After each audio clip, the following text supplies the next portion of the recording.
know what? Once again, I never need to go out into the woods. I know. Is all I'm saying. This was really not helping you at all. Not changing hearts and minds with you and your thoughts about camping. Oh, my God.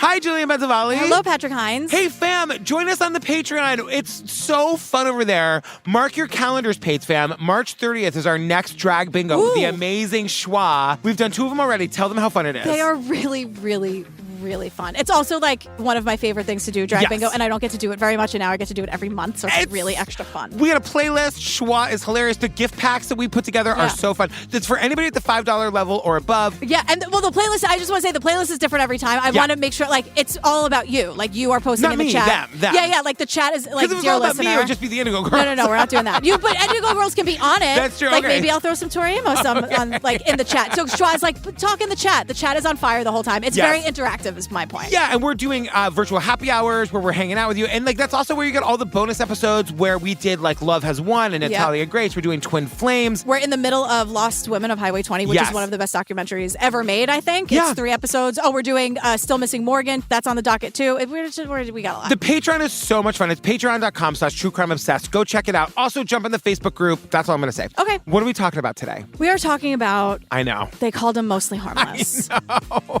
The look on your face already. There's just a lot happening. I know. There's a lot going on. We're using the internet to do something good. It moved fast. You know, people were throwing out ideas. He was seen in Georgia. He was seen in North Carolina. Small bits of personal information that he would reveal. I was shocked. Holy shit. Like, look at this. This is the guy I camped with. If you don't mind, can I take a picture? Smiled and clicked his picture. The hikers were the only people we knew that actually had talked to this person. He was definitely trying to stay anonymous. What's his name? Somebody had to get his name. He said, well, I'm mostly harmless. If you're mostly harmless, you're also partly harmful.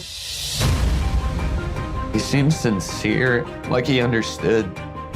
People want to project who they want someone to be. It was a gut punch. I guess there was a dark side I didn't know about.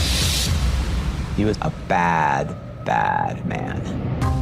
So it's July 23rd, 2018. We hear the 911 call. It's hikers at the Big Cypress National Preserve.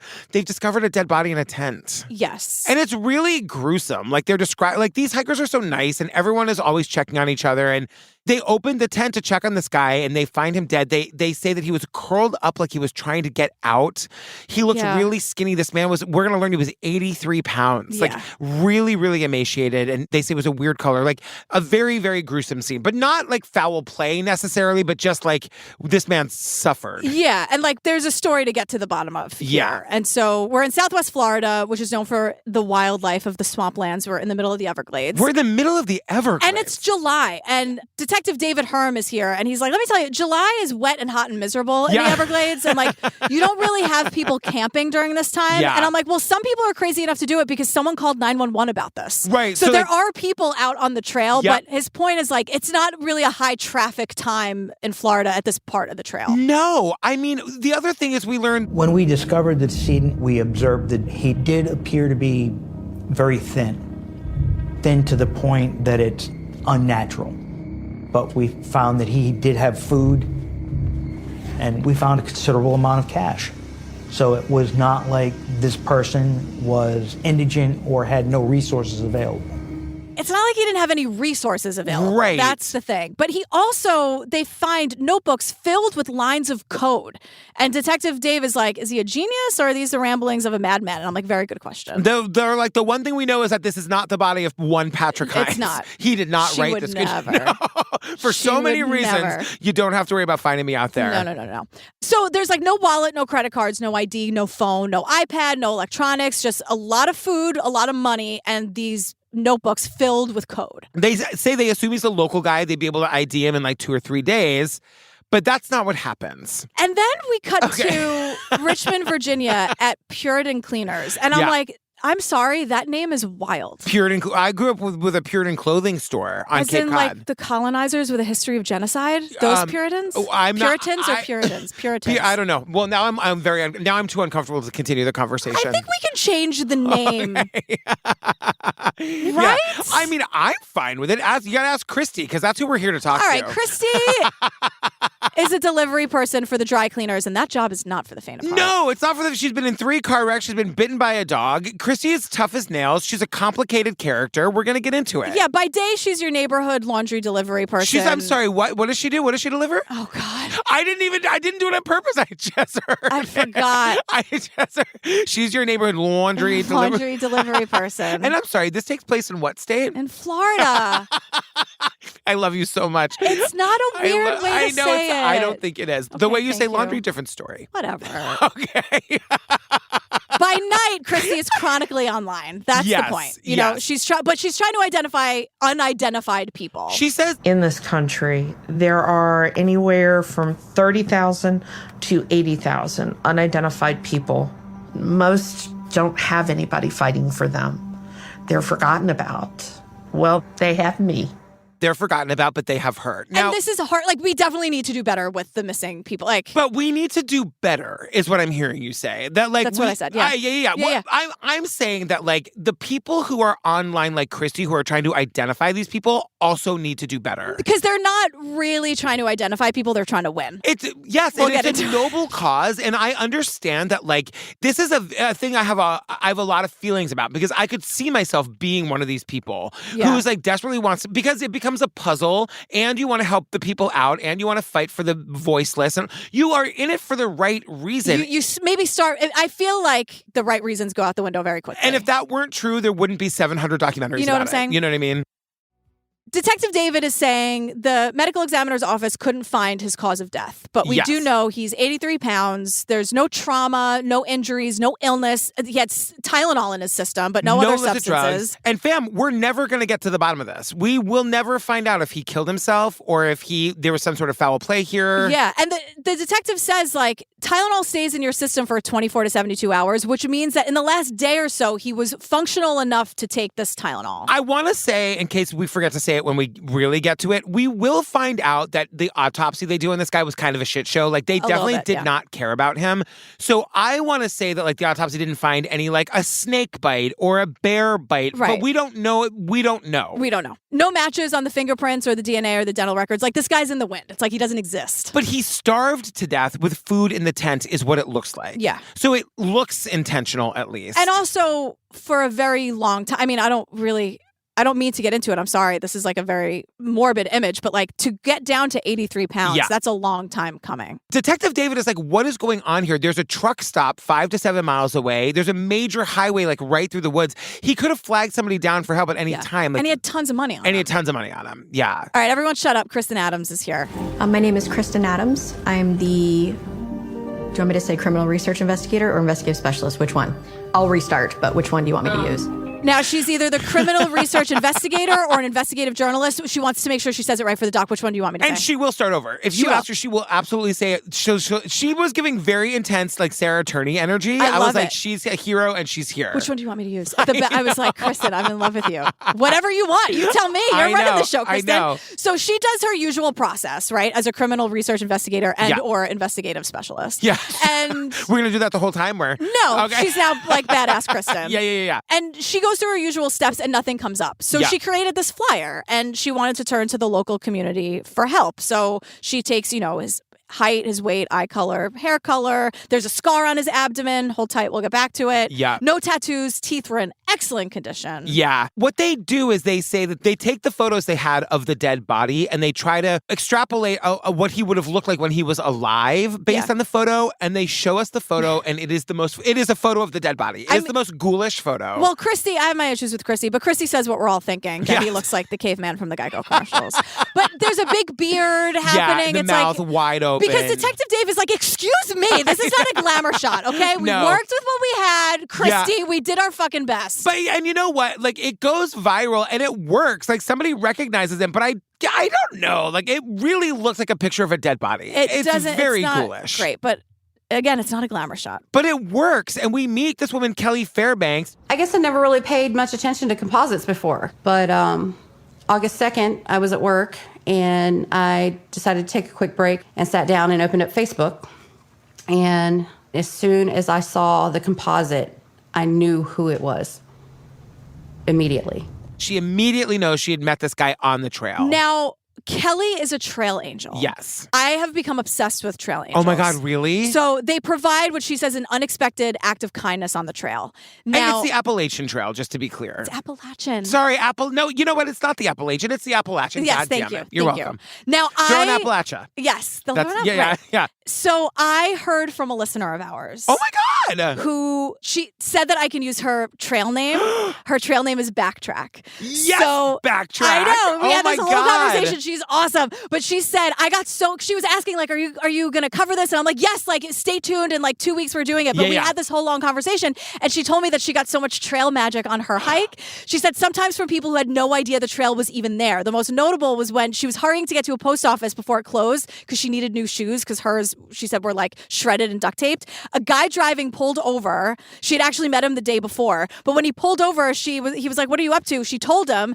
And he headed off to the post office and like picked up her shoes. And an hour later, he like finds her on the trail again. And he's like, hey, I did it for you. Like, so you don't have to go all out of your way and do that. We see that throughout this documentary. Backtrack says he didn't even know what the Florida Trail was. Wow. So she says that she's going on another long distance hike this March and she still listens to true crime. And I was like, hey, Backtrack, what are the safety precautions? What do you have? Yeah. She carries a satellite GPS so her mom can track her. Yes. She sends an SOS to search and rescue if she needs it. So she has that GPS and whatever. How long is the hike she's going on? Like a while. Oh a long time. God. So I told her, I was like, I'm going to check back in with you. I like marked it on my calendar. So I'm going to see. I'm going to be worried about you. But she also said something. She said that the Florida Trail goes through the Everglades, which we learned. Yeah. And that Mostly Harmless was actually found at a campsite just north of when you leave the Everglades. And she said the year that she hiked it, like she hiked where he hiked. Wow. And she said that the section was closed because it's on native land and this was still during the pandemic, so she didn't really see that spot. Yeah. And she says that, walking through such a beautiful and unique ecosystem while knowing how poorly our government has treated it made me so mad for the wildlife and indigenous people there. So there's a whole other thing about like the hiking world and trails, about how we're treating native lands and like what the government is doing, but also trail magic is major. And so the trail fairies, trail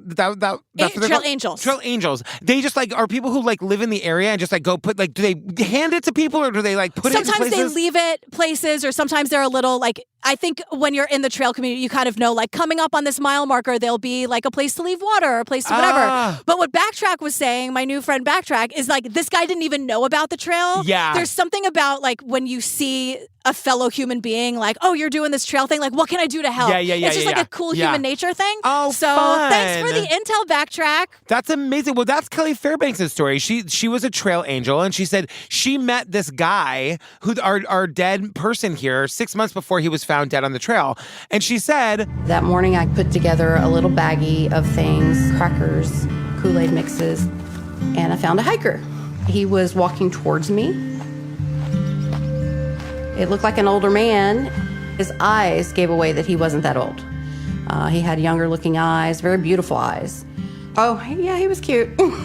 She said he was cute. Yeah. She introduced herself as Kelly, and he said, I'm mostly harmless. Now, this isn't anything weird to Kelly, because she's like, well, every hiker has a trail name, and it's usually given by another hiker, and it's based on something that happens on the trail. Like a name happens, and then it sticks, and then it's like, that's your trail name. Yeah. So here's the story of Mostly Harmless, of that name. Yes. It was like nighttime. He came upon people sitting at a campfire, and the people invited him to join, but they were like, oh, as long as you don't bite. And he goes, well, I'm mostly harmless. Just a little hiker humor. Just a little hiker humor. And so that's the story of Mostly Harmless. I said this to you before we started recording. In what universe are you in the middle of the fucking woods, in the middle of the night by a campfire with your friends, and a stranger walks up and you're happy to see them? Well, it's interesting because we're saying this is like city hicks and city mice, but we've learned in this documentary, it's a major community and a family. And if you're a fellow hiker, we look out for you. We make sure you're safe. So I think their instinct would be like, you need a place to sleep. You need warmth. You need food. Just like, don't fuck it up for people. Don't go out there and be a creep. Okay. That's all I'm asking. And I think our like trail friends might say like, it doesn't happen as often as you think. Yeah. Like, I think they go out very prepared and they have,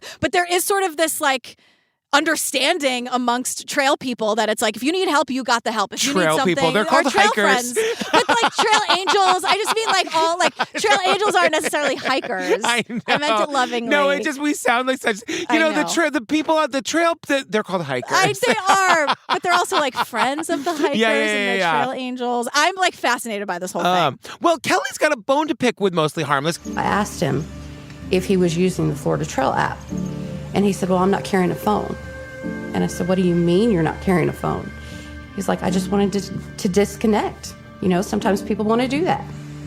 I thought it was kind of reckless and dangerous. And she doesn't think this is cool. She thinks this is reckless and dangerous. Yeah, and he's like, yeah, well, I don't know what to tell you, Kelly. Like, I want to disconnect. I want to go off the grid. And the cops are like, let's step in here. Can we get an Yeah, they think this is totally intentional and very unusual. Yes. Because like I was saying, even our friend Backtrack in my DMs, like, she has a GPS thing. Like, she's preparing, but weeks before she's even going, like, here's how I can find help or people can find me. Because what people are saying without saying it is that, like, the Appalachian Trail, if you are a gifted hiker and you are also a murderer, then, of course, like, what a great place for you to go and hide out. And, like, if you want to be off the grid and want nobody to find you, like, we were talking about this in some other recent episode where Brian Laundrie in the Gabby Petito case, people assumed when he vanished that he was, like, living on the Appalachian Trail. Right. Because he was, like, a skilled hiker. So it is scary. He was like really in the bunker at his parents' house, right? Yes. He was like under the flower bed. Yes, he was under the flower bed. Pieces of shit, all of them.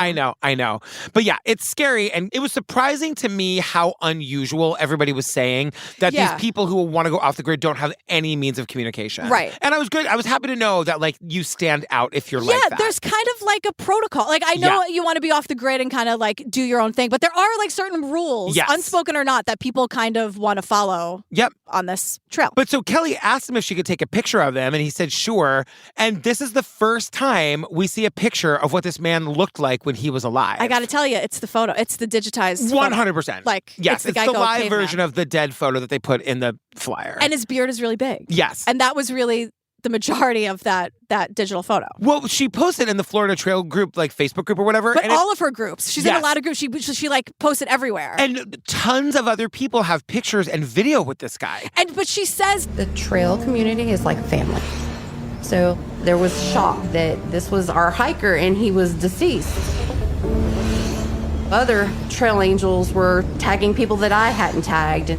It moved fast. You know, people were throwing out ideas. Check here, check there. Then it started branching out to the Appalachian Trail groups. Everyone wanted to get to the bottom of it because it's kind of like, no, this is our house. Yes. No. We look out for each other here. But the point is, he hadn't just been in Florida. Like, there were pictures and videos of him in Georgia, North Carolina, and Florida. Like, he'd been on the trail for a while. Yeah, there's like GoPro videos. It's crazy. Yeah. And everyone is like, he was really friendly, really outgoing, really pleasant. Like, just a great guy to kind of cross paths with. Very, very pleasant. So we meet some of the other hikers that he met. We meet Dennis, and he tells us that he knew this guy as Denim. And he said he was carrying a huge backpack, to which everybody tells us he's carrying a huge backpack. And I always say, oh my God, what's in the backpack? Right. It's nothing nefarious. It's like his clothes and food and stuff. Yeah, but it's like too big for what he was doing, especially in July. Yes. At one point, we'll just say it now. At one point, he's like, oh, all my winter clothes are in here. It's like, bro, it's July. I was just glad to know that it wasn't a body, to be fully honest, not making a joke.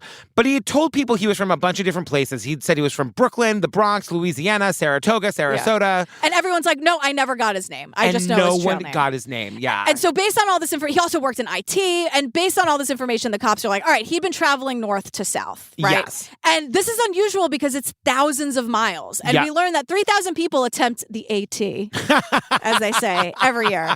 And some parts are super heavily traveled and others are really desolate. Yes. And so you also have to have like a certain level of determination and planning and fitness. Like, it's not really like his journey is not for amateurs. Right. To walk through several states is like, you don't just be like, you know what, I'm going to hike the entire Appalachian Trail today. But he gives himself away that he is new to hiking in a couple of important ways. He started the trail wearing jeans. That's a no-no. You want the thinner cloths that wick away moisture, that kind of thing. For experienced hikers, they would know not to wear jeans. They would know not to carry a very heavy backpack. This is somebody who, for whatever reason, decided to start hiking in the recent past. No experienced hiker who's going to be like traveling like thousands of miles would carry a pack like that. But also people mention many times that like there's always an element of wanting to escape and whatever that means to you, right? Like that's part of it. That's part of the mystery here. It's like, why is he trying to just disconnect and reconnect with himself, or did he do something awful and he's at least hiding? Yeah. So Mostly Harmless had a lot of contact with Magpie, a.k.a. Marge. She has a lot of dogs. She needs more coffee. And goddamn it, she built that porch. I probably already told you that. These are all facts. Yeah.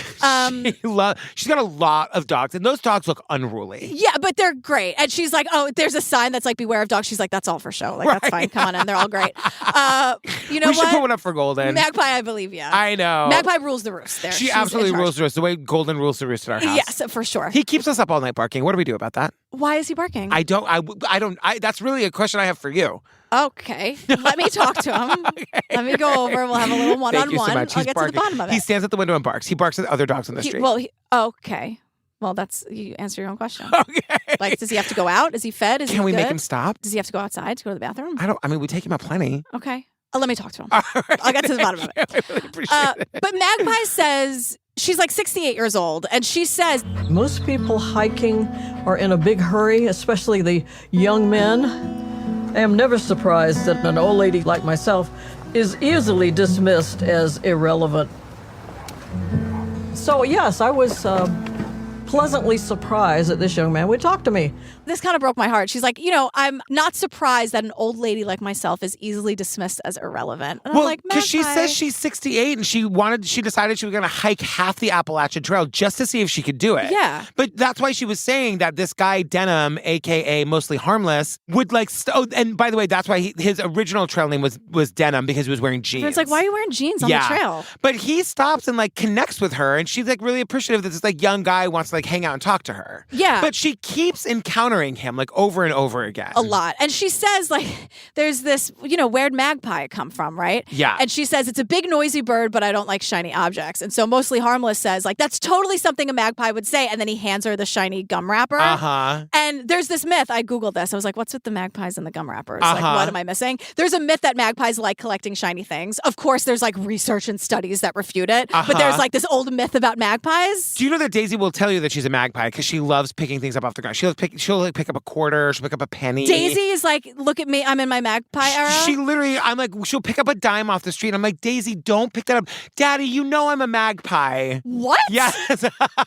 Yes. Yeah. That's literally, if I were to call her right now and say, why do you pick up dimes off the street? She'd say, because I'm a magpie, Daddy. And stop I'm a magpie. my balls about it. Just let her be a magpie, goddammit. But MJ, Magpie, loves connecting to people. Yes. And she's like, I felt this is a theme that we're going to hear now. But at least she met this guy. Yeah. But she's like, I knew him in his soul. Like, we were kindred spirits. And she goes, he was kind to me, Yeah. And that's really what she was looking for, because she loves connecting with people. And he was nice to her. He was nice to her. He like, and everybody that we encounter, that he encountered, everybody has the same story. He was very nice, very sweet, very gentle to them. Yeah. And again, the jeans, the big backpack, he just started hiking very recently. Like, he's very obviously not that experienced. And everyone is sort of confirming that. Yeah. And Magpie tells the story that like later on, she ran into him in a cafe where he's like eating or having coffee with like a young woman, like on the trail. Yeah. And he calls her over. And the point of this story is to say that like she asked him his real name and he didn't want to tell her. And I said, well, if we guess it, will you tell us? Oh, yeah, he'd do that. So I just went down the alphabet. It was just for fun. But I think he did tell me his name. But I could not remember. But now that everybody is like desperately trying to find out this guy's real name, she's like, he did tell me his name, but I can't remember. Thanks a lot, Mags. I know. No, Mags, you're doing great. Because all of these people are like, oh, I met him. Here's this video of him. Here's this image of him. The cops release another poster, and there's more photos of him, and they list some of his equipment. Yeah. And then they get another call, and there's a person saying, oh, I sold that tent to Mostly Harmless. Here's the thing. Unfortunately, he paid cash, which is $452.63, which is a lot of cash to have on you on the trail. Which is also a very expensive tent. I mean, I guess if you're like living in it in the woods for a while, I would think you want to go deluxe. That to me sounds like $420 for a tent? $450. I would think if you got to get the best, right? Okay. I don't know. I just remember like the little pup tents we would get to like sleep in the backyard But that not were like to $8. go out there for months. I know. You're sleeping in the backyard. You can Totally. use your bathroom and get a soda whenever you for want. For clarity, because I know you're all very worried about me right now, I definitely never made it the whole night. I would be back inside before 11. No. It's like I'm going to sleep outside. Yeah. Who are you talking about? We all know. I don't know who you're convincing. We've been doing this for a long time. We know you. Can you time. imagine me No. being like, Dad, Mom, can we sleep in the backyard? No. Because it was long enough ago that my parents were still married. Oh my God. I never made it. Not Yeah. once. I did it. There was I don't know how old I was, but there was something like in the camp I went to. It was like adventurers. And I was like an adventurer for a summer. And it was tough, Like, man. what did they make you do? Oh, we like camped. We were like out in the outside and we like made our food. Yeah, we like did it for real. Can you see my face? I know, I can. What do you mean you made your food? I was all heating the food, but we had to get like, oh, make sure you have your all the hikers are just like this fucking idiot. But all the trail people all, or whatever we call all them. like the plates and silverware that all are like they like fold in on themselves, so it's very compact and you can like put it in your whatever sleeping bag with a pillow, like the whole nine. But mostly Harmless stayed at the hostel next door of the place he paid cash for the tent. Yeah. And now this place didn't let hikers sign in under a trail name. There was a rule that you had to use your actual name. We looked through the logbook of everyone that stayed there and found that he had signed in under a name. So he signs in using the name Ben Billamy. Yeah. And we know that because you write your trail name under it, and he wrote Denim. So this was before his trail name was mostly Harmless. And this is another dead end. The cops are like, this was nothing. This was an alias. Yes. There's no Ben Bellamy. Which to me, I'm like, well, then why do they even require you to use a real name if they're not going to check your ID? Because like that's clearly what happened. Right. Like, is he a suspect in a crime? Like, why doesn't he want to know what's going on? So...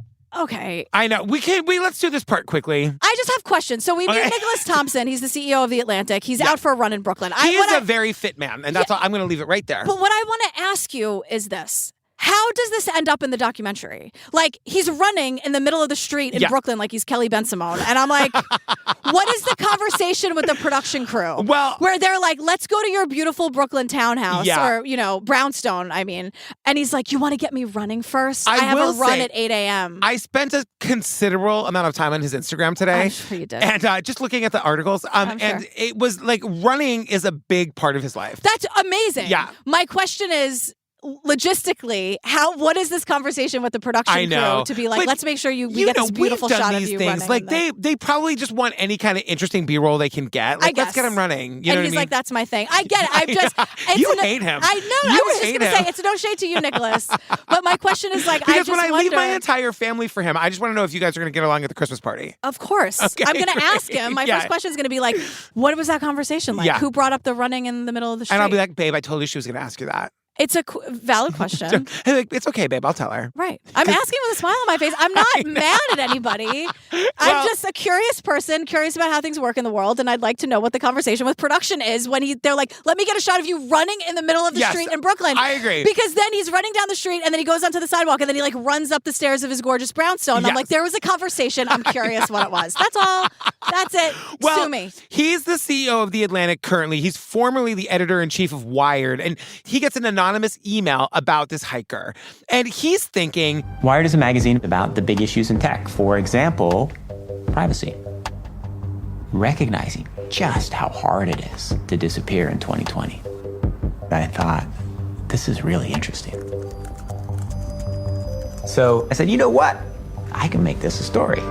Like, I know how hard it would be to accomplish, like, disappearing in 2020. Yeah. He thinks it would make a really interesting story. So he starts investigating. Right. And so he has the notebooks of code because the cops have released them. And we're going to go through this quickly. This is kind of boring and goes nowhere. The guy's a programmer. Yes. So there were instructions for a game called Screeps, which is a programming game for programmers. It's like the nerdiest programming thing you can get. And I say that with love because my brain doesn't understand it. Yeah. But you create these worlds and fortresses. And basically, like, he wrote this code that will protect your fortress and attack other people. So the game is playing while you're not here. Which is interesting because he did like make this game to like outlive him, essentially. Right. So the code just goes on forever and he's hiking the Appalachian Trail, but his fortresses are still protected and they're attacking other whatever. So they go to the people, like the programmers behind this game, and they're like, hey, this guy's missing, and the code to this game, like, can we have his information? And they're like, absolutely not. We respect everybody's privacy. Move along. And that's the end of that story. And it's kind of the point of all of this is to say that Nick, the CEO of Wired or whatever, is saying, like,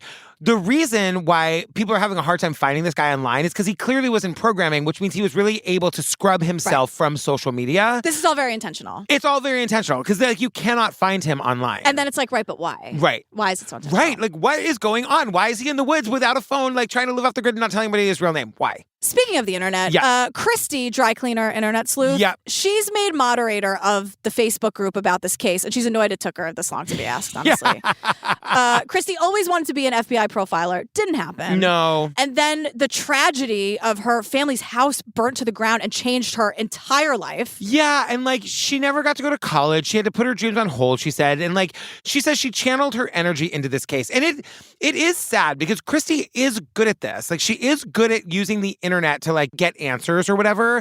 And I think if she had the training, she maybe could have used her powers for the forces of good. Yeah. I know. It's complicated. We disagree on that. It's complicated. Yeah. It's 6 months into the case. Yeah. Hundreds of tips. 2 maybe are helpful. Right. The case is at a standstill. The cops are wondering, what else could we possibly do? What do they come up with, Jillian? Enter Christine Gill. They make a freaking podcast about it. Of course!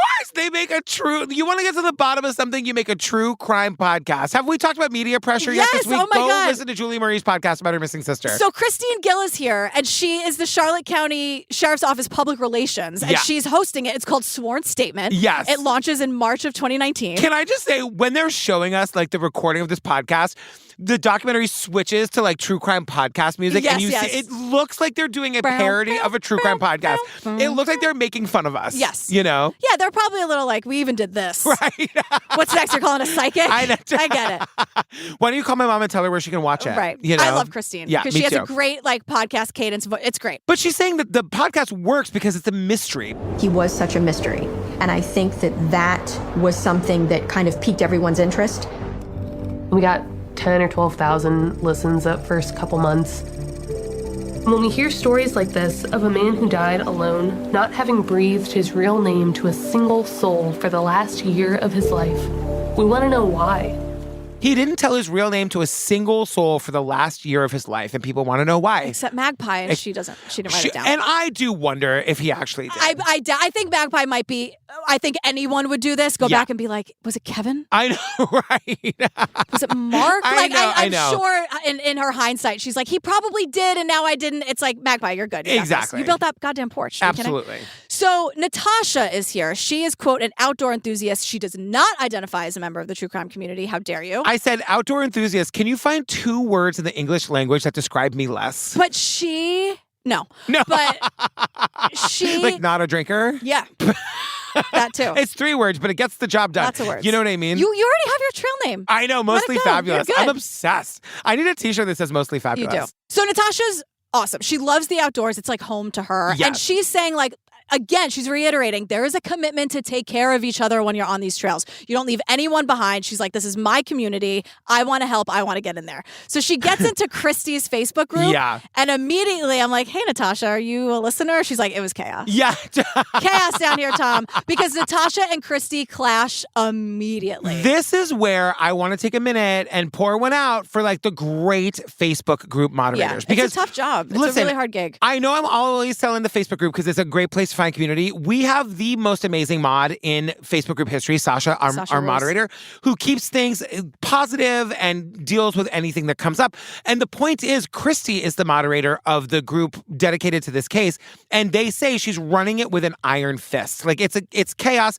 There's theories that the guy's an international spy, a time traveler, an alien, a reincarnated ghost. Yeah, and he another theory, he couldn't see, so he couldn't find the food in his tent. Cut to Detective Dave, and he's like, yeah, this is dumb. Yeah. This is stupid. So we're with Brandon. Yeah. And Brandon met Mostly Harmless / Denim in Georgia. I want to put everybody at ease. If you're afraid that he's not going to sing to us in this episode, I want you to not be afraid. He's singing. He's going to sing. He's singing. Now, Brandon started hiking the trail at 17 years old, and he has a really... I feel for him so much in the story because he's like, yeah, the trail is fun, but like for me, it was all about growth and healing. Yes. Because Brandon explains. I first started going to the trail when I was 17. I was just dealing with so much like anger, and I felt it would solve my problems to kind of pack up and just go hike and restart and maybe not come back. He channeled all of that into starting to hike the trail at 17. Yeah. And he meets Denim, a.k.a. mostly... Harmless. God, all I can think is mostly fabulous. Yeah, of course. Mostly Harmless, 8 months before he dies. And like, this is another one of those stories where like Brandon is just like out in the woods, like doing his own thing. He sets up camp for the night. He like starts a fire and sees like a scraggly, terrifying looking older man walk up. But like Brandon is thrilled for the company. Yeah. And he's like, look, we had a really truly lovely evening of deep, meaningful conversation. They were talking about girls and sci-fi. I was like, oh my God. Denim, mostly Harmless, was going through a very recent breakup, which is important. Yes. You know, talking about their childhoods. Like, they both had really aggressive father figures in their lives. Denim's dad tried to fight him in the backyard, and he wants to get away from that life. And Brandon's like, dude, I relate. At 3 years old, and I was like, Brandon, I love this. He goes, at 3, I don't love this part of it, but I like how Brandon tells this. He's about to talk about his stepdad, Rob, and he's like, should I say his name? Fuck that guy. Yeah. And I'm like, yes. So Brandon's like, he says that his stepdad, Rob, started his reign of terror when Brandon was 3. Like, Jesus. So, yeah, of course, by 17, he's out walking the trail trying to heal and grow and sort of, like, reflect on what's going on. So he's saying it's really special to connect with someone on a trail, but when you relate to someone on that level, it's even more important and I special. gotta tell you, like, all outdoors jokes aside, like, there is something so magical about connecting with a stranger in the woods at a campfire. Over, like, for can sure. you imagine the how, sound of the campfire, the deep sound, and emotional, like the that. smell of the Totally. earth. They probably both cried. Yeah. You know what I mean? Because they felt seen and heard, and like it's a really specific thing. It's like, I get it. There's totally get it. a whole lot of like, I love you, man. And like, it's okay, and very like Goodwill Hunting. It's not your fault, and because it's not your fucking fault, you know. And so, whatever. But then it's also like the next morning they get up, they have breakfast together. Brandon's like, he ate a lot. He ate and ate, which is crazy because he starves himself to death 8 months from now. But then they say that like they walk for a minute and they get to the intersection of the trail. Like one path goes one way and one path goes another. Like in all the senses, in all right? the senses that Brandon is like, are you sure you don't want to keep in touch? And Denim, a.k.a. Mostly Harmless, like shook his head sadly. I was like, bye, bro. Yeah, that's it. Yeah. And so a year goes by, and this is where everyone's like, what's weird is that he didn't have anyone looking for him, like no family, no friends, and he has this history of abuse, and he was going through a recent breakup, so like maybe no one was looking for him. Yeah, and Natasha, who is a member of Christy's Facebook group, she's like, here's what I want to do. I want to reach out to every single hiker who encountered him and see what info we can get. And Christy, the mod of the group, the one who works for the dry cleaner, is saying no. And she's saying, like I said, she's running things with an iron fist. Everything had to be done through Christy. Posts had to be Christy approved. Searches had to be Christy approved. If you want to submit something to Collier County Sheriff's Office, guess who you have to tell you're going to do that? Sometimes you have to be the hammer and, frankly, not be nice to get stuff done. Are you telling me that Christy made it that you had to ask her before you Google something? Give me a break. Or did you mean like search the group? Because we have our Facebook group set to like it's post approval. So like Sasha approves the post before they go up. I'm getting the sense that like you can't search or reach it or whatever. And I understand like you don't go real life. I think that's different. Yes. But like Christy was very much like she had one way she wanted to do it. It was her investigation and everyone worked for her. And you had to go through her like she was the gatekeeper of all of it. And it's like, are we trying to find this fucking guy or not? And that's what I'm saying, you know, and that's what I'm saying. Like, you need great, like Sasha at our group is so democratic. If listeners have ideas about the way the group can be run better, you go to Sasha, and Sasha's probably like, okay, great, let's do it. Yeah. You know? And Christy's like, sometimes you have to be the hammer in order to get stuff done. So Christy's kind of wearing this like toughness as like a badge. Yes. And so Natasha's like, well, actually, now if we're getting into it, Christy sent me a message telling me to go fuck myself. And lots of people are saying they don't like me. And I'm like, isn't that a Trump thing? Many people are saying, right? So I'd love to see the screenshots because Christy feels attacked. Natasha says Christy's attacking everyone. Yes. Like, talk is cheap, baby. Show me those receipts. It's also like, aren't we here to find this guy's identity? Well, Detective you know what I mean? Dave is like, oh, when it starts becoming Days of Our Lives, I move on. Yeah. And I'm like, girl, same. But Christy feeling attacked, she quits the group. Natasha becomes the new moderator. Christy's taking her toys and she's going home. Yeah. Christy's not going to have that. So she like, you know, kind of storms and huffs and puffs and leaves the group. Yeah. And within 2 days, Natasha is here to tell us that she's voted voted as the next mod, and she's like, the group selected me. Yes. And I'm like, oh, this hatred runs deep. And look, we're not done with it yet. We're not. We're not. I get it, Natasha. I hear ya. So Natasha's like, great, I'm the mod. I'm going to jump in and get to work. So she's super organized, and like the shade. She's like, yeah, so I just thought, let's have an album and not like a scattering of photos throughout the group. And I'm like, Natasha, why there weren't albums and making this organized to begin with is she's on the right track for sure. That's why I could never do Saucer Stop. Like, are you kidding me? I can't organize shit. Are you kidding? I can't believe I'm even here in the booth with you. We gotta say, I can't either. It's on the calendar and I'm here. Like, what? on time? I know. Ridiculous. So yeah, you gotta stay organized. If you're actually trying to do some good here and you're not just trying to like be the boss of everyone, you need to get organized. And that's what Natasha says. Like, that's when I realized no one had talked to Mike Gormley. Mike Gormley was the last hiker to see Mostly Harmless alive, aka Waterboy. His show name is Waterboy. Well, now we cut to Mike Gormley, like in his retirement community, where he is leading a square dancing class. It's a round dance, which I'm assuming is a square dance, but round. Okay, great. Grand square and turn. 1, 2, 3, 4, and bow to your partner. Bow to the partner. In the corners, 2, all 4 ladies chain across. And everyone's like, great job, Mike. He's like, thank you, everyone. Let's take a quick 5. We'll be right back where we started. I love that you've got questions about the running, but you don't have questions about the hour they spent filming the round dancing. That all makes complete sense to me. Mike is a nice, soft-spoken, well-rounded guy. Yeah. He's a perfect caller for the local round dance. Everyone seems to like and respect him. And he does make them all thank their partners, and they all do. Right. And then very heteronormative, this dance class. A little bit. I would like to see some... Totally. A little same-sex some square diversity in the round. But look, he doesn't rule with an iron fist. No, he's no Christy. He's no Christy. No. So yeah, he's the caller of the local round dance. Caller, I love it. And he's a hiker and a trail angel. Yes. So he last saw Mostly Harmless around April 13th, which is 2 months before he died. Yeah. This story is weird to me because Mike is out on the trail. It's 86 degrees, too hot for Mike, too hot for me. We both decide to get off the trail. Right. Mike hitches he like thumbs a ride. Yeah. He gets in a pickup truck. The driver of the pickup truck is like, hey, we just passed another hiker on the street. Should Pick we turn him around? up. Let's go. Let's go, baby. Is this a party or not? Pick him up. Let's do it. They stop to go back to have a chat on the side of the road with this hiker. And the hiker is all too happy to have the chat with the guys. It's Mostly Harmless. Yes. But another thing, there's another photo, and this also seems, we don't get into how or why. Pick him up. What are we doing here? Come on, Trail Angel. Am I right? Let's go. So this is something, they don't get into this. I didn't ask Backtrack about this either, but there's another photo, and it seems to be something that hikers do when you meet someone, because there's a lot of pictures of him, and that's true. They're all kind of like, geez, like they all kind of look like, let me just get a quick pic of you before we go, because they're not necessarily like doing things.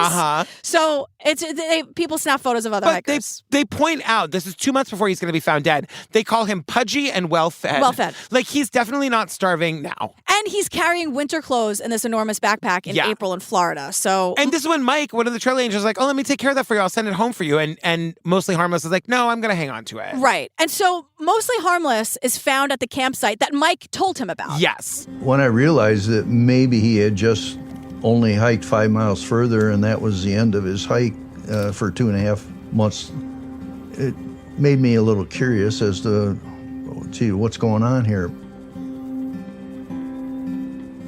Was it foul play or just what was it, Wait, why would he stay 5.5 miles for 2.5 months? Right. Like, he kind of, like, we still don't know how he died, but it's kind of like he must have just set up there and that was going to be it. He knew that was kind of going to be it. Which is like, what was the mindset when he was talking to Mike and the other guy on the side of the road? Right. And then why not give him the winter clothes if he knew he wouldn't make it to winter? And that's part of the mystery of this whole thing was like, well, maybe he didn't die on purpose then. Like, maybe something happened. But we also know that 2 days before he died, he was taking Tylenol. So he was in his right mind enough to be able to do that. And he had like hundreds of dollars in cash. And like the highway was right there. He could have had help if he got bit by a snake or something. Like, what happened? What we don't ever hear about, actually, but again, because Detective Dave told us June and July is not really when people are hiking in that area. But we haven't met anyone who was like, oh, I saw him in that area. Yeah. Like Mike Waterboy was the last person to see him alive. Right. Or that we have spoken to. Yeah, that's right. All right, so now we have 2 Facebook groups. We have Christy's group and Natasha's group. And Christy is the first one to tell you, I love my group. I have all the power. It's much smaller. Like, I can control everything. She started a new group. Exactly. It's much smaller. But you know what? Then good. Like, if everyone's getting along and Christy's going to get the job done, then great. Getting along. What are you, new here? I know. It's the internet. Please. Goddamn. I know. So someone in Christy's group gets the case file and the autopsy report, including the photos, because they filed a FOIA request. Yeah.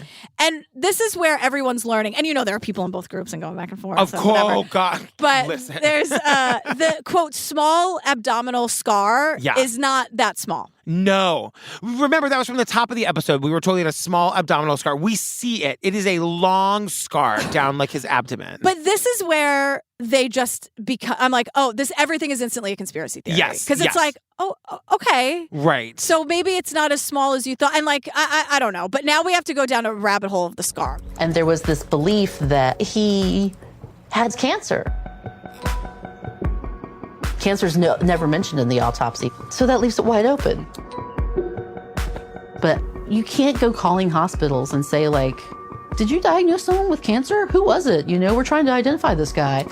They're like Googling like Appalachian Trail and cancer just to see if they can come up with anything, and they do. So they find a blog of a person who was hiking the Appalachian Trail after getting a cancer diagnosis. Yes. Ben Reynolds. Now remember, the alias that was used at the hostel is Ben Billamy. When Mostly Harmless checked into that hostel under a fake name. So right. it is a weird coincidence, like Ben there, Ben here. Sure, been there, done that. Right.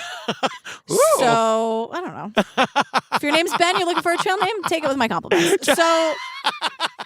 Now, the blog was about a brain tumor. Yes. Nothing that would cause a scar on your stomach, but I guess that doesn't matter because the internet people have gone crazy. Right. They're convinced that Ben, what's his name? Ben Reynolds. Is Ben Billamy, who is Mostly Harmless. They're convinced. No, Ben Reynolds is alive and well. His name is Bill Powell. And he's here. And in 2012, he was diagnosed with a brain tumor. And he's like, that blog was like my own little therapy journal. I never thought that anyone would find it. And he's like, I picked Ben Reynolds because I was listening to a lot of Ben Folds 5 at the time. And I'm like, yeah, rocking the suburbs. Let's go. It always is that. Every time there's like some big fucking mystery. It's not a conspiracy. No, it's a weird coincidence, or it just happens to be like coincidence, like you people. I know. So now, cut to 2020, Bill is now getting harassed by these people. Who is Ben, who is not Mostly Harmless. Are you dead? Right. Are you Mostly Harmless? And that's the thing. Like, all these people from the Facebook groups are insisting that he prove that he's not the dead guy. They're like, no, you're dead. You're the dead guy. And there's some nefarious reason why Bill is lying and hiding and whatever. Right. And Bill's like, oh, God, there's no logic to these people. No, and they're harassing his family. I was getting messages, emails all week long, weekends, asking me, how can you prove you're not this dead guy? My father was getting messages, my sister, my friends, anyone that liked any of my posts. Things get crazier and crazier.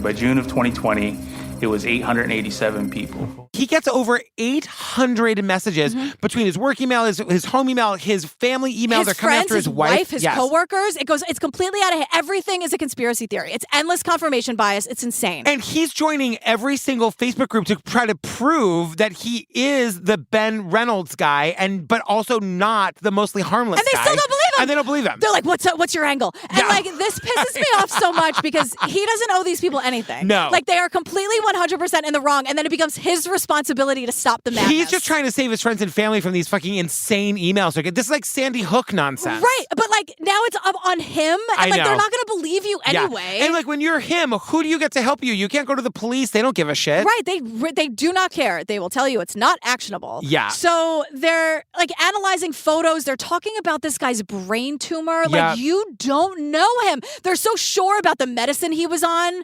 Like, you don't know anything. Like, okay, my friend's cousin's nephew had a brain tumor once, and he was on this medicine, so this guy has to be. It's like, oh my God. But then they find an actual Ben Reynolds in Australia. Then they start pouncing on him, insisting that he's the guy, demanding that he prove that he's not dead. These people are out of their fucking minds. I know. This is unhinged behavior, and you don't want to get to the bottom of it. Right. You don't try to act like you're really trying to solve this major crime and try to find an unidentified person and be respectful. No. But Natasha does come to his defense. She's like, this is insane and this has to stop. Natasha, yes. Yeah. Natasha, you can't really control a group like that. Uh-huh. So it's July 2020, 2 years since he died. Wow. We didn't even plan that. We said I know. We meet the Middlemans, who I have mixed feelings about. They are the CEO and the chief business development officer of a company called Orthram. They're biochemists and they're in genetics and they're also in amazing shape. They are in amazing shape, of course. But we see them, like, I'm saying that because we see them doing like CrossFit or No something. issue with that though, huh? With what? I mean, it's fine for them. It's fine for us to go to their CrossFit class, but the guy can't jog down the street. I also want to know why we're at the CrossFit class. But it didn't stand out to you as a problem. You hate that guy, Nicholas. Oh my God. There was a conversation with production. I'm just curious what it was. So their company, what they do is their company works with law enforcement to identify people. Yeah. Like their tech is super new. The ideas are super new. Well, what I love about what they do is that, like, there's 3 million markers on DNA strands. Traditional forensic testing right now that the police use to identify people looks at 10 markers in someone's DNA. The sequencing that we do here at Othram looks at tens of thousands to hundreds of thousands of markers.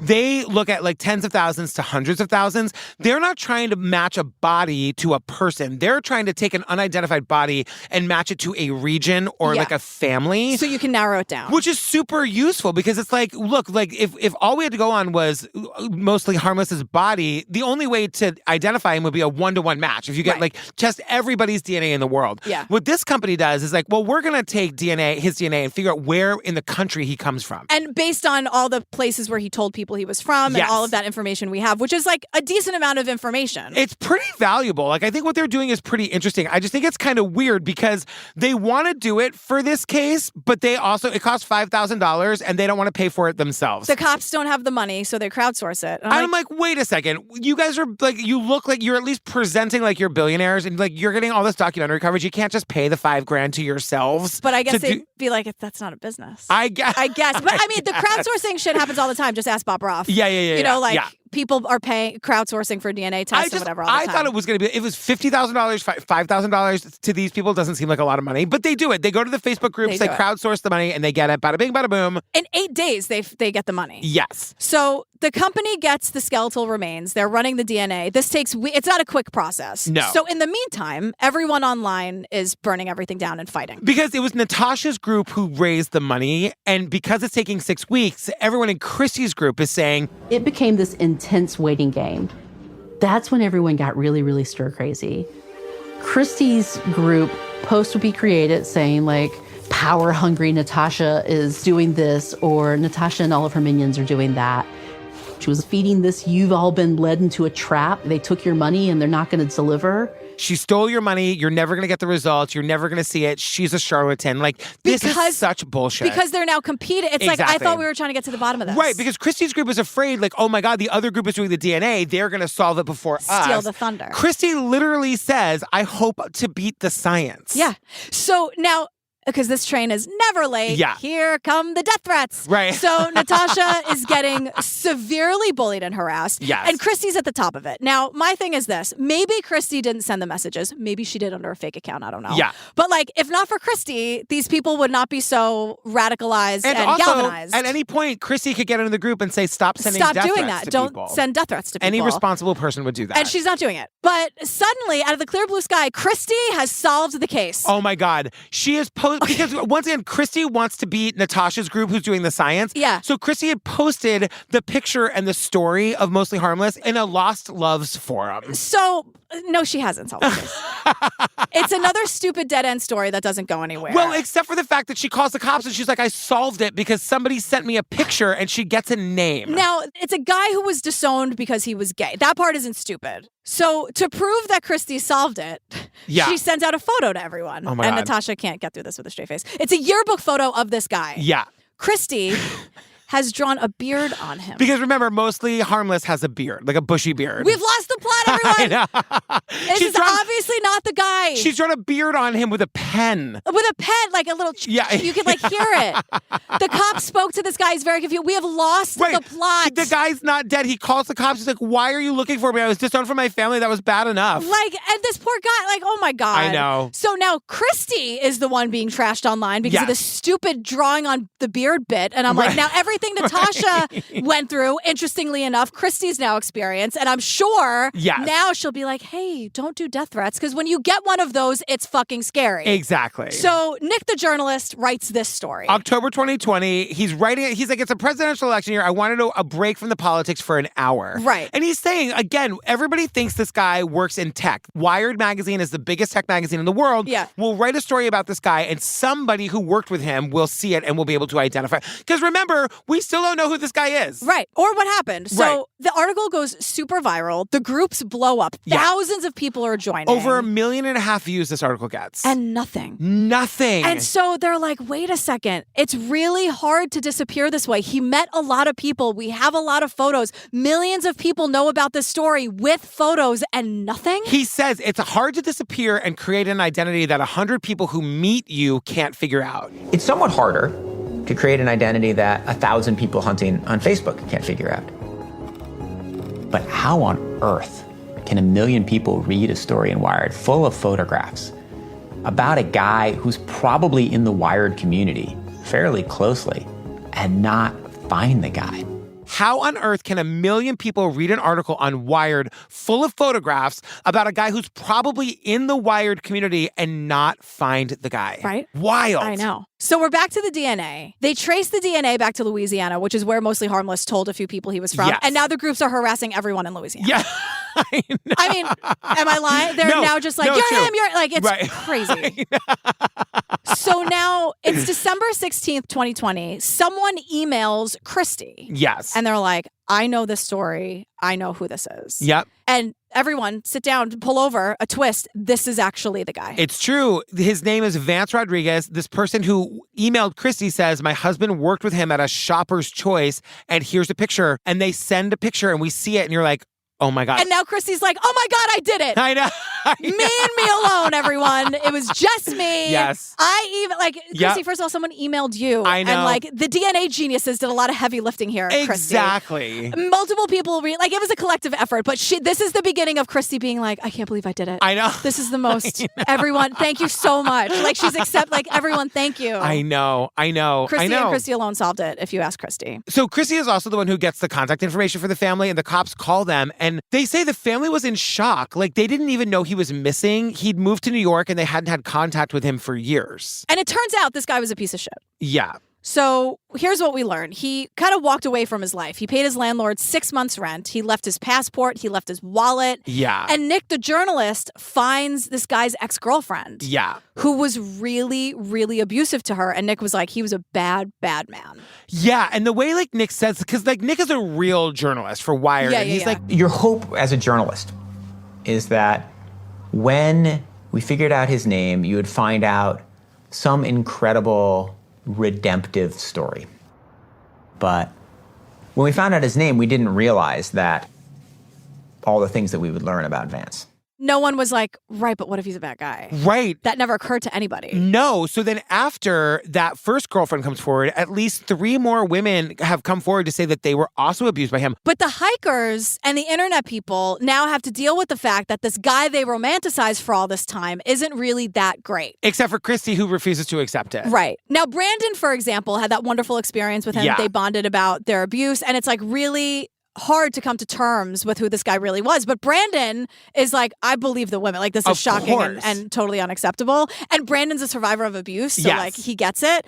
Christy's like, it's not my job to judge. Again, I solved this. Yeah. Now, my theory about this is that this guy being a piece of shit, in her mind, ruins the narrative. Right. Like, Christy has to be the hero of this thing. So if this guy sucks, in Christy's mind, it takes away from this incredible thing she did all by herself. And also, like, she says at one point that, like, it gave her purpose. Like, this is what she's supposed to do with her life now. Right. But all of these things can be true. Exactly. It's like, Christy, the point is, like, we know who this, like, now these people have closure. Now these women might have some kind of closure. Yeah. Like, there's value in finding out who this person was. And, like, everybody who worked on this did good work. And you also never knew him. Exactly. You made him out to be this person that you wanted him to be, and he's not. Yep. And Nick, the journalist, says, the great mystery is, why did no one find him?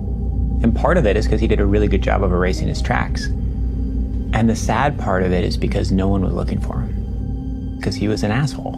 Nobody was looking for him because he was an asshole. He was an asshole.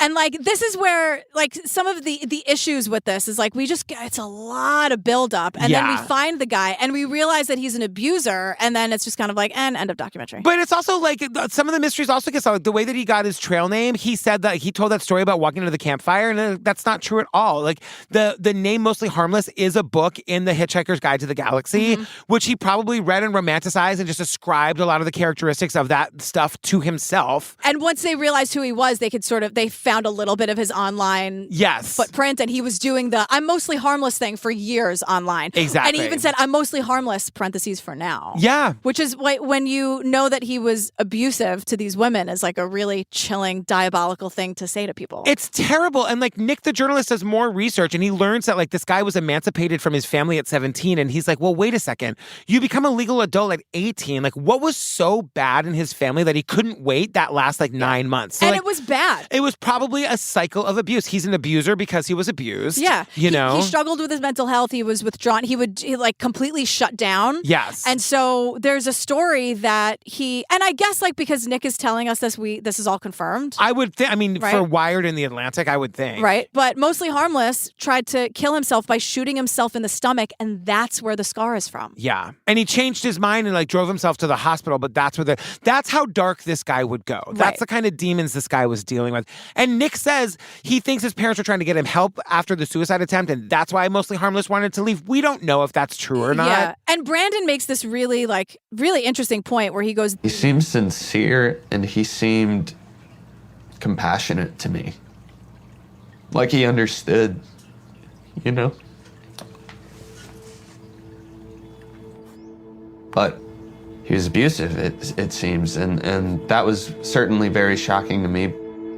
100% unacceptable. He's looking back on this conversation he had with this person who he knows now is not a good guy. And he's like, that really could have been, like, choices were made. And I'm like, yes, Brandon, choices were made. And Brandon is telling this to us as he then starts to sing a song that he sings with his band that he wrote about himself and Mostly Harmless. I know. It's just some people just really don't want to acknowledge that he was a bad guy because he was nice to them that time. Of course. You know, it's like, and it's like maybe he was going to the trail to like, you know, someone says like, he had to suffer for all the suffering that he did. And everybody wants to romanticize the story. Like, nobody really knows. He was a bad guy. And it's part of it's like we were saying, not everything is a conspiracy on the internet, everyone. Like, sometimes it's just or a coincidence or whatever. But it's also like, not everything has to be so black and white. Like, it's just like, you can't romanticize these people. You don't know him. You never met him. But I also don't think it takes away from the story of like a community of people coming together to figure this out. And not because that's necessarily a great thing, but because we get to see the inner workings of what happens when that happens. Right. Like,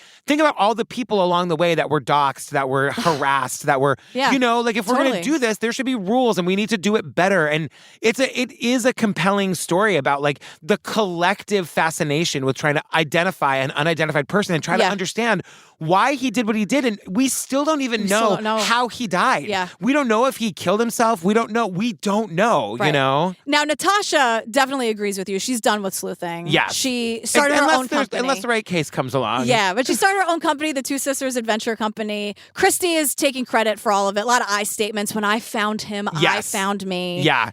Brandon is working with kids, which I thought was great. He's like teaching at a preschool or whatever. Now, it ends in a really bizarre way. Yeah. So it ends with Christy. She's being filmed. Right. And she gets a phone call. She takes the call and she says she's with cameras and immediately, without a tear in sight, starts sobbing hysterically. Yeah. We've got a story. Tabitha was decapitated. Oh, God. Hey, Mrs. Young, what's going on? The crying stops at the drop of a hat immediately and goes, oh, God. Yeah. Then answers the phone. Hey, what's going on? And I'm like, I thought you were... It was very weird to see the mask off and then back on again. It was odd. But the documentary gives us no context for it. I think it was a little like, this is who Christy really is kind of thing. Chris, I don't know. Christy must be pissed at this documentary. Natasha is riding high. And Christy, I don't think is very happy with this. Nope. Oh my God. All right, they call him Mostly Harmless. Called him Mostly Harmless. Look, I really liked it. If you're on the fence about going to watch it, I would say go watch it. I think it's really interesting. Yeah, yeah. Yeah. I just, it's a very complicated issue for me. Yes, I agree. And I think we have to do it better. You know what I mean? Yeah. Like, if we're going to be online sleuthing, we got to do it better and follow the rules. Yeah. Fam, join us on the Patreon. Over 400 full ad-free bonus episodes to download and binge the second you sign up, including Mother God. What's it called? Love Has Won, The Cult of Mother God. Thank you very much. The Curious Case of Natalia Grace. The Twin Flames is going to be coming up soon. Yep. Lost Women of Highway 20. And then, like, the old school stuff, too. Everything. So it's everything. That has ever been on TV. Yeah, basically. Also, since we've been talking about the Facebook group, join our Facebook group. It is a very safe place. Sasha is the best moderator in the world.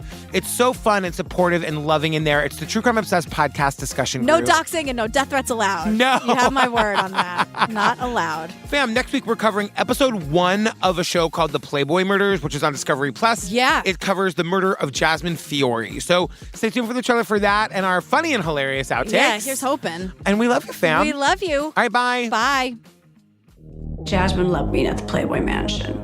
And she had the perfect body, perfect smile, long blonde hair, just your perfect Playboy model. Hi, I'm Jasmine, and today we're at sea level. To be a playmate, it's a ticket to the high life. And Jasmine saw that. The world was pretty much her oyster, just waiting for her to crack it open. Men want to date a Playboy model, but they're also simultaneously very, very jealous. They didn't love each other. He didn't even like her, and she didn't like him. She sends a text, send a plane for me, come get me. Yeah, I'm just like, what? I had to double take when I found out that she had been married before. I was just like, no. No one who loved a human being would do this. You always think, oh God, what could I have done?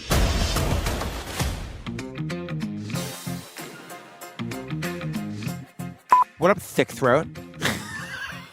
Fuck you. At the Big Cypress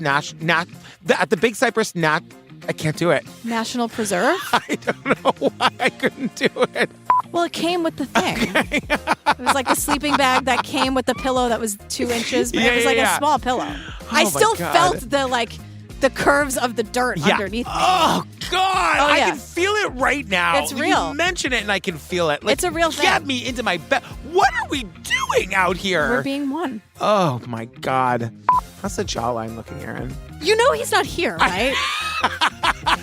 Is Aaron in the room with us now? Not just in our hearts. No. He's always with us in our hearts. Right. Always. You don't see him now, right? Oh, God. That was so... Aaron, how do I look, Aaron? Because I know he's responding to you, and then it's like, I'm sure Megan's like, Patrick isn't here, right?